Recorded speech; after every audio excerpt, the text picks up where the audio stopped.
오늘 밤 함께 걸어갈 이야기는 칼날이 번쩍이고 말발굽이 돌바닥을 울리던 시대의 이야기입니다.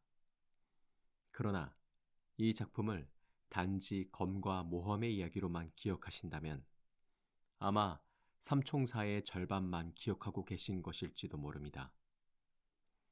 이 소설은 우정이 있고 젊음이 있고 명예와 허세와 사랑이 있습니다. 그리고 그 뒤편에는 권력의 그림자와 배신, 돌이킬 수 없는 상실이 조용히 따라붙고 있습니다. 오늘은 그 빛과 그림자를 함께 따라가 보겠습니다. 한 시골 청년이 파리로 올라오던 날부터 그가 결국 무엇을 얻고 또 무엇을 잃었는지까지. 그럼 이제 마차 바퀴에 흙먼지가 묻고 봄기운보다는 아직 찬바람이 더 강하게 남아있던 어느 날로 가보겠습니다. 이야기의 시작은 가스코뉴 지방입니다. 뜨겁고 자존심 센 젊은이들이 나온다고 소문난 땅. 그리고 그곳에서 한 청년이 말을 타고 길을 나섭니다. 그의 이름은 다르타냥.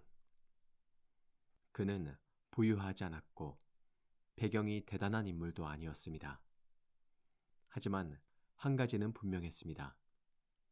그는 자신이 평범하게 살 사람은 아니라고 믿었습니다. 그의 허리춤에는 검이 있었고 가슴 속에는 야심이 있었습니다. 그리고 머릿속에는 단 하나의 꿈이 있었지요. 언젠가 파리에서 이름을 얻고 왕의 총사가 되는 것. 아마 젊음이란 그런 것인지도 모르겠습니다. 아직 아무것도 이루지 못했지만 왠지 세상이 자신을 기다리고 있을 것만 같은 확신. 넘어질 수 있다는 생각보다 반드시 올라설 수 있다는 믿음이 더 큰 시절 말입니다. 다르타냥은 아버지의 조언과 추천장을 품고 파리로 향합니다. 하지만 세상은 언제나 첫걸음부터 낭만적이지만은 않습니다. 그는 길 위에서부터 시비에 휘말리고 낯선 사람의 조롱을 참지 못해 불같이 달려들며 젊은 혈기와 서툰 자존심을 숨기지 못합니다. 그 모든 것이 다르타냥을 다르타냥답게 만들지만 동시에 그를 곤란으로 밀어넣기도 합니다. 그리고 마침내 파리에 도착했을 때 그를 기다리고 있던 것은 영광의 문이 아니라 끝도 없이 얽히는 오해와 충돌이었습니다. 그는 어느새 한 사람도 아니고 세 사람과 차례로 결투 약속을 잡게 됩니다. 그 세 사람의 이름은 아토스, 포르토스, 아라미스. 훗날 전설처럼 묶여불릴 이름들. 하지만 처음의 만남은 결코 우아하지 않았습니다. 스쳐 지나가는 실수, 자존심, 말 한마디, 오해. 그것만으로도 그 시대의 남자들은 검을 뽑을 이유를 찾을 수 있었으니까요.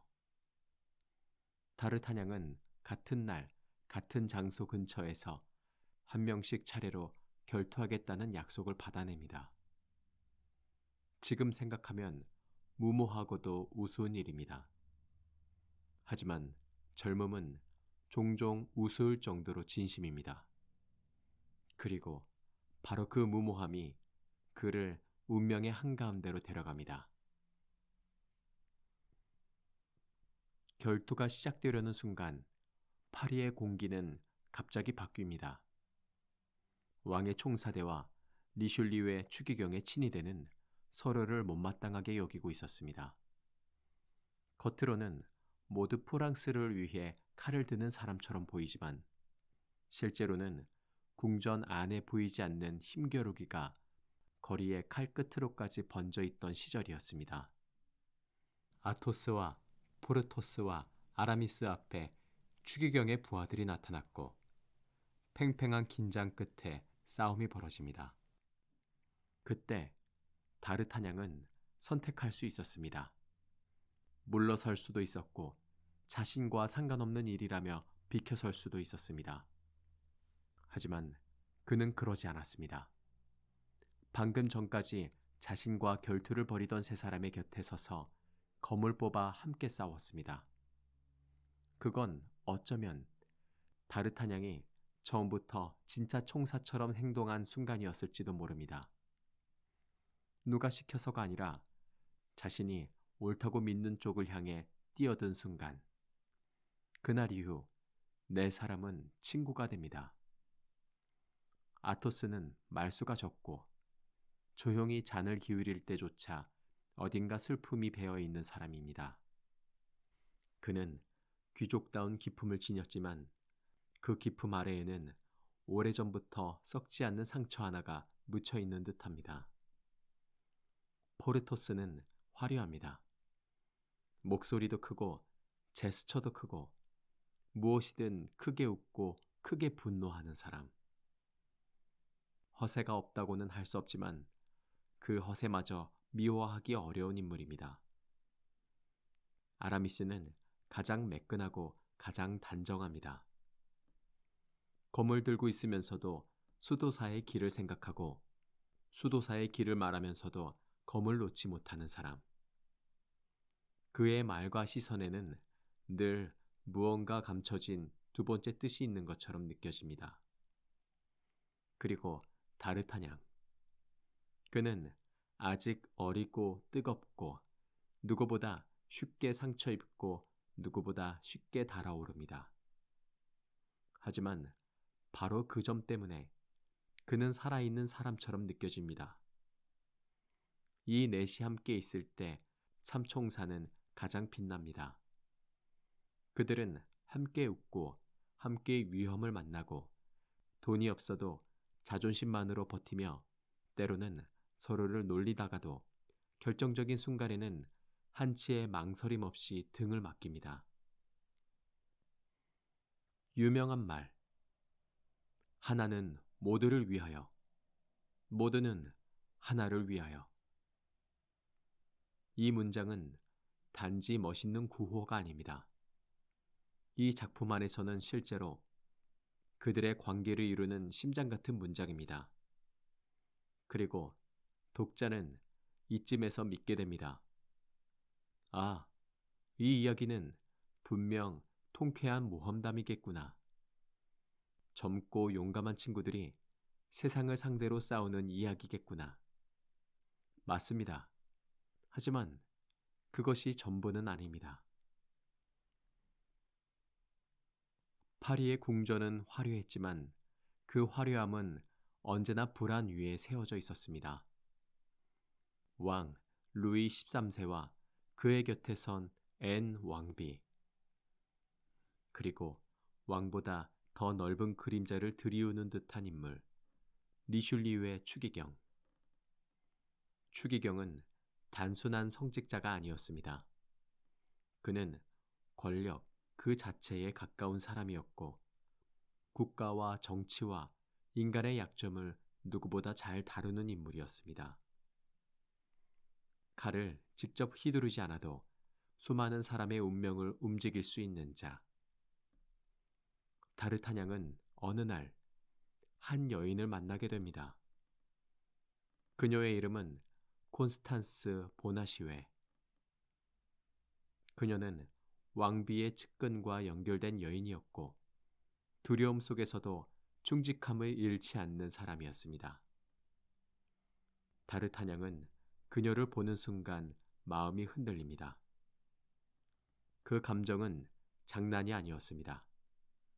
순간의 유혹도 허영도 아니었습니다. 그것은 젊은 사람이 처음으로 품게 되는 순수하고도 절실한 사랑에 가까웠습니다. 콘스탄스를 통해 다르타냥은 왕비를 둘러싼 비밀에 발을 들입니다. 왕비는 영국의 버킹엄 공작과 위험한 관계의 흔적을 남기고 있었고 그 흔적을 추기경이 잡아내려 하고 있었습니다. 그 비밀의 중심에 놓인 것은 왕비가 버킹엄에게 건넨 다이아몬드 장식물. 추기경은 왕을 자극해 왕비가 공식 석상에서 그 장식을 착용하게 만들 계략을 꾸밉니다. 하지만 일부 장식은 이미 영국에 있습니다.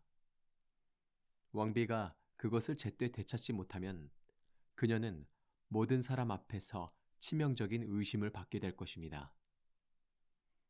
그 일을 해내야 하는 사람이 바로 다르타냥과 삼총사였습니다. 영국으로 향하는 여정은 말 그대로 목숨을 건 질주가 됩니다. 가는 길마다 방해가 이어지고 네 사람은 차례차례 공격받습니다. 한 사람은 결투로 발이 묶이고 한 사람은 부상으로 남게 되고 또 한 사람은 적을 붙잡기 위해 멈춰섭니다. 그리하여 끝내 다르타냥만이 홀로 달리게 됩니다. 젊고 숨이 차고 두렵지만 그는 멈추지 않습니다. 자신이 지켜야 할 것이 생긴 사람은 이전과 다른 힘으로 달리게 되니까요. 그는 마침내 버킹엄에 도착하고 왕비의 명예를 구하기 위한 마지막 조각을 되찾아 파리로 돌아옵니다. 왕비는 위기를 벗어납니다. 궁전은 아무 일도 없다는 듯 다시 빛을 되찾습니다. 하지만 사실 그 순간부터 다르타냥은 더 깊은 어둠 속으로 들어가고 있었습니다. 왜냐하면 누군가 그를 지켜보고 있었기 때문입니다. 한 여인, 아름답고 차갑고 웃음 뒤에 독을 숨기고 있는 사람. 그녀의 이름은 밀라디였습니다. 어떤 인물은 처음 등장하는 순간부터 이야기의 공기를 바꿔버립니다. 밀라디가 바로 그런 존재입니다. 그녀는 아름답습니다. 너무도 아름다워서 누군가의 경계심을 무디게 만들 정도로. 하지만 그녀의 진짜 무기는 미모가 아닙니다. 그녀의 진짜 무기는 사람이 듣고 싶어하는 말을 정확히 아는 능력, 그리고 필요하다면 망설임 없이 파멸을 선택하는 냉정함입니다. 밀라디는 추기경의 편에서 움직이며 사람을 유혹하고 속이고 이용합니다. 그녀는 칼보다 말이 더 위험할 수 있다는 사실을 몸소 증명하는 인물입니다. 다르타냥은 처음엔 그녀를 완전히 이해하지 못합니다. 젊은 남자답게 호기심과 허영이 앞서고 위험한 아름다움에 가까이 다가갑니다. 하지만 그가 보게 되는 것은 아름다움이 아니라 심연입니다. 밀라디는 누군가를 사랑하는 사람이 아닙니다. 적어도 이 작품 안에서 그녀는 누군가를 끝까지 아끼기보다 필요할 때 얼마든지 버릴 수 있는 사람으로 그려집니다. 그녀는 다르타냥을 기억합니다. 그리고 미워합니다. 왜냐하면 다르타냥은 그녀의 가면 뒤를 보려 했기 때문입니다. 세상은 정면으로 칼을 겨누는 적보다 웃으면서 다가오는 적이 더 무서울 때가 있습니다. 밀라디는 바로 그런 종류의 공포입니다. 그녀가 움직이기 시작하면 사건은 모험이 아니라 음모가 되고 우연처럼 보였던 불행들에 서서히 하나의 방향이 생기기 시작합니다. 그리고 그 방향의 끝에는 대개 누군가의 눈물이나 죽음이 놓여 있습니다. 콘스탄스와 다르타냥의 사랑 역시 그 그림자 아래 놓여 있었습니다. 두 사람은 서로를 향하지만 늘 무언가가 사이를 가로막습니다. 납치, 추적, 감시, 정치적 음모, 숨어야 하는 시간들. 사랑은 가까워질수록 더 멀어집니다. 다르타냥은 점점 더 용감해지지만 동시에 점점 더 지치기 시작합니다. 지키고 싶은 사람이 생긴다는 것은 세상이 갑자기 너무 많은 약점을 알게 되는 일과도 같으니까요. 그가 칼을 더 잘 쓰게 될수록 역설적으로 그의 마음은 더 자주 다치게 됩니다. 이야기는 점점 더 넓어집니다. 파리의 골목과 궁정의 밀실을 지나 전쟁의 기운이 감도는 라로셸로 향합니다. 총성과 포성이 섞이고 국가와 종교, 충성심과 야망이 뒤엉킨 곳. 하지만 놀랍게도 전쟁터라고 해서 인간의 사적인 비극이 사라지는 것은 아닙니다. 오히려 큰 소음 속에서 더 조용하고 더 깊은 상처들이 모습을 드러냅니다. 이 시기 다르타냥과 삼총사는 밀라디를 둘러싼 진실에 점점 가까워집니다. 그리고 마침내 아토스의 오래 숨겨왔던 과거가 열립니다. 아토스는 늘 조용했습니다. 너무 조용해서 그 침묵 자체가 어떤 이야기처럼 느껴질 정도였지요. 그는 한때 젊은 귀족이었습니다. 그리고 사랑했습니다. 아주 깊이, 아주 진심으로. 그가 사랑했던 여인이 바로 밀라디였습니다. 그 고백은 듣는 사람의 마음을 싸늘하게 만듭니다. 아토스는 한 여인을 아내로 맞이했고 그녀를 믿었습니다. 그러나 어느 날 그녀의 몸에 새겨진 범죄의 낙인을 발견합니다. 그것은 단순한 실수가 아니라 한 사람의 과거 전체가 거짓 위에 세워져 있다는 증표였습니다. 사랑이 가장 깊은 신뢰라면 배신은 가장 깊은 칼날일 것입니다. 아토스는 그 충격 속에서 그녀를 처형하려 했고 여인은 죽은 줄 알았습니다. 하지만 살아남았습니다. 그리고 지금 그 여인은 밀라디라는 이름으로 다시 그의 삶과 친구들의 운명을 파괴하고 있습니다. 이 장면 이후 독자는 아토스를 다르게 보게 됩니다. 그의 침착함은 단순한 성품이 아니라 이미 한번 영혼이 무너진 사람이 겨우 유지하고 있는 균형처럼 느껴집니다. 그는 웃을 줄 알지만 완전히 믿는 법을 잃은 사람입니다. 그리고 다르타냥은 깨닫습니다. 이 싸움은 단순히 자신과 밀라디 사이의 감정이 아니라 오래전부터 쌓여온 비극의 연장선이라는 것을. 한편 밀라디는 멈추지 않습니다. 그녀의 손길은 영국까지 뻗고 버킹엄 공작 역시 결국 죽음의 그림자를 피하지 못합니다. 처음에 왕비에 얽힌 비밀스러운 로맨스처럼 보였던 이야기는 이제 냉정한 파멸로 바뀝니다. 아름다운 것들은 오래 남지 않고 권력과 욕망은 늘 가장 연약한 것을 먼저 부숴버립니다. 그리고 이제 가장 아픈 일이 다가오고 있습니다. 어쩌면 비극은 늘 조금 더 빨랐더라면 피할 수 있었을 것처럼 찾아옵니다.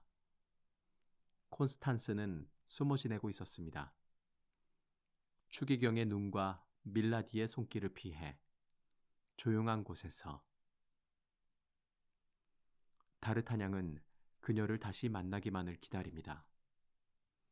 전쟁과 음모와 추격의 시간 끝에 드디어 두 사람이 다시 만날 수 있을 듯한 순간이 옵니다. 독자는 이 대목에서 잠시 희망을 품게 됩니다. 그래도 이 두 사람만큼은 살아남을 수 있지 않을까. 그래도 이렇게 오래 헤매었으니 이제는 서로의 손을 잡을 수 있지 않을까.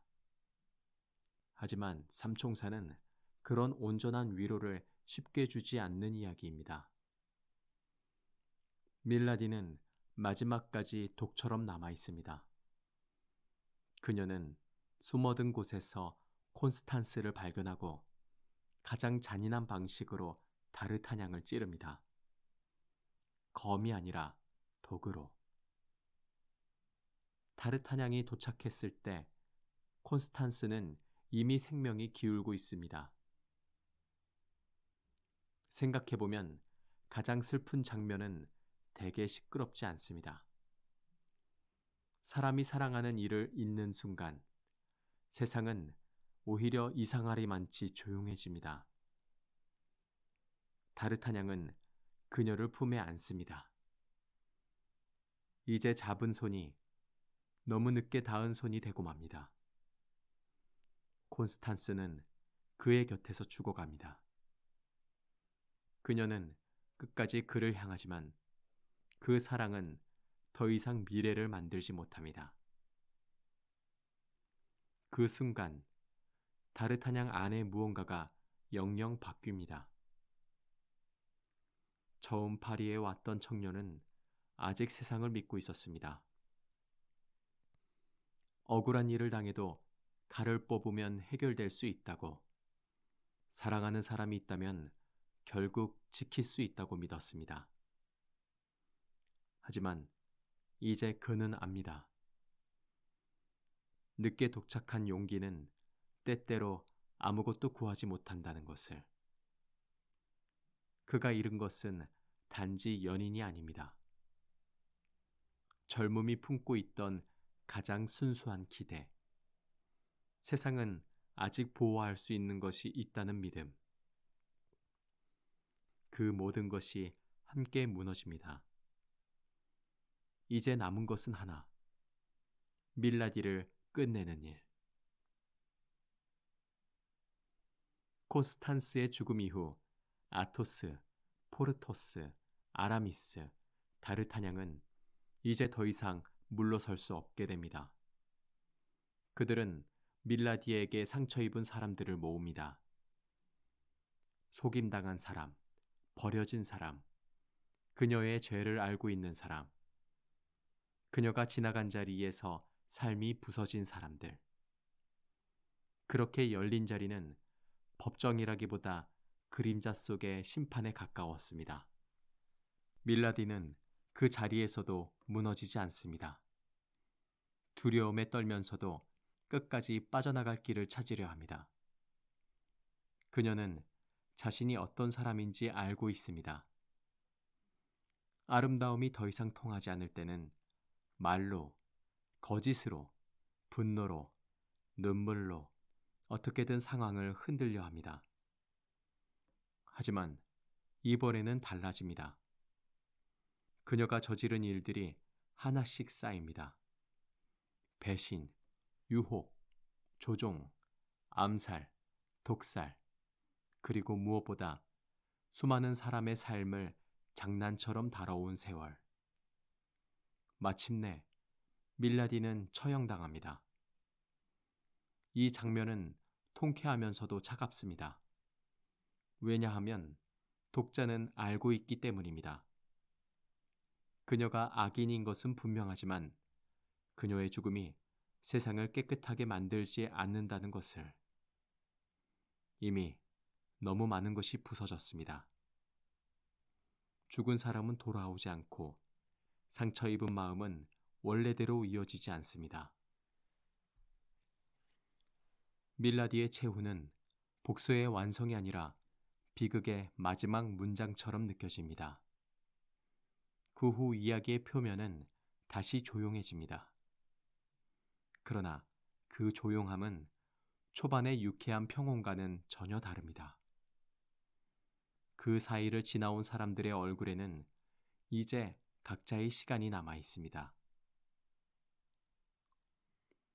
모든 일이 끝난 뒤 리슐리유의 추기경은 놀랍게도 다르타냥을 없애지 않습니다. 오히려 그의 능력을 인정하고 그를 체제 안으로 끌어들입니다. 이것이 바로 추기경이라는 인물이 무서운 점입니다. 그는 적과 아군을 단순한 감정으로 구분하지 않습니다. 유능한 사람은 이용하고 필요하다면 칭찬도 아끼지 않습니다. 결국 다르타냥은 처음 파리로 오며 꿈꾸었던 자리 가까이 다가갑니다. 그는 성장했고 이름을 얻었고 총사로서 인정받습니다. 겉으로만 보면 그는 승리한 것처럼 보입니다. 하지만 정말 그럴까요? 성공은 손에 들어왔지만 그 과정에서 그는 사랑을 잃었습니다. 순진함을 잃었습니다. 그리고 세상이 결국 어떤 방식으로 움직이는지 보아버렸습니다.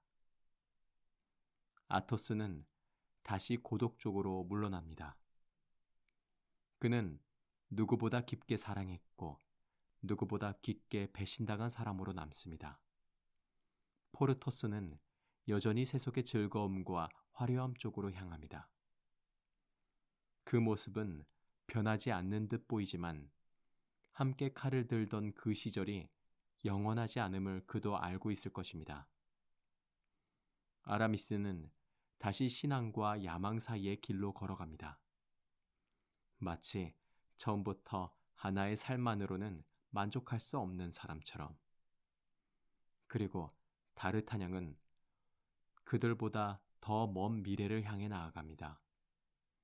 그러나 저는 이 작품의 마지막을 생각할 때마다 언제나 같은 장면을 떠올리게 됩니다. 아마도 어느 저녁이었을 것입니다. 네 사람이 함께 앉아 잔을 부딪히고 가난과 위험을 농담처럼 넘기며 웃던 밤. 누군가는 허세를 부리고 누군가는 비웃고 누군가는 조용히 잔을 들고 누군가는 아직 세상이 자기 앞에 활짝 열려 있다고 믿고 있던 시간. 그 시절은 다시 오지 않습니다. 삼총사는 모험 소설이지만 동시에 지나가버린 청춘에 대한 이야기이기도 합니다. 우정은 찬란했지만 영원하지 않았고 사랑은 진실했지만 지켜지지 못했으며 정의는 실행되었지만 완전히 맑지 않았습니다.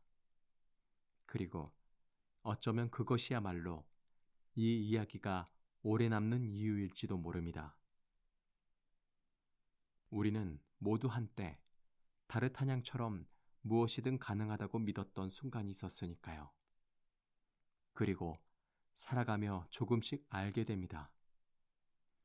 세상은 칼 한 자루로 바뀌지 않고 사랑한다고 해서 반드시 지킬 수 있는 것도 아니며 승리조차 때로는 상실과 함께 온다는 것을.